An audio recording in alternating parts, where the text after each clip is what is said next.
अब बात रूसी राष्ट्रपति पुतिन के भारत दौरे की।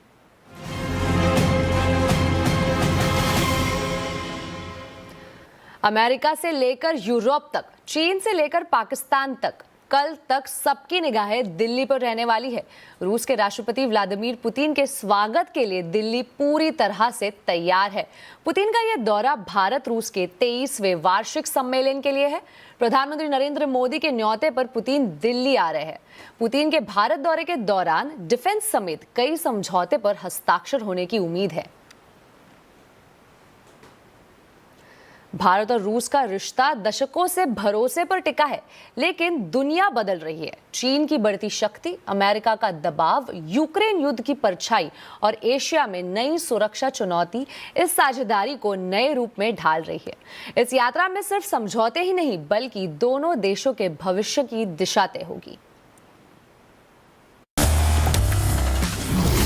दुनिया देख रही है मोदी पुतिन की महामुलाकात। भारत और रूस के बीच ये बातचीत अब पुराने खरीदार विक्रेता मॉडल से आगे बढ़कर रणनीतिक सहयोग पर केंद्रित है। भारत रक्षा आयात को कई देशों में बांटना चाहता है, जबकि रूस पश्चिमी प्रतिबंधों की वजह से नए साझेदारों की तलाश में है। ऐसे में दोनों देश एक ऐसा ढांचा बनाने की कोशिश कर रहे हैं जहां तकनीक साझा हो, उत्पादन भारत में बढ़े और निर्भरता कम हो। यानी इस यात्रा की तासीर में रिश्तों के बैलेंस की कहानी छिपी है। पीएम मोदी और राष्ट्रपति पुतिन की मुलाकात में सबसे बड़ा मुद्दा रहेगा यूक्रेन। भारत का रुख साफ है कि यह युद्ध का समय नहीं है, बल्कि संवाद से ही समाधान होगा। वहीं दोनों देशों के बीच ब्रिक्स और एससीओ में साझेदारी नए क्षेत्रीय संतुलन तय कर रही है।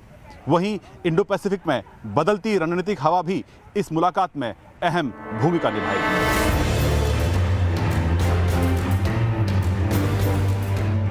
यूक्रेन युद्ध ने पश्चिम और रूस के बीच खाई को और गहरा किया है, लेकिन भारत अपनी स्वतंत्र विदेश नीति पर कायम है।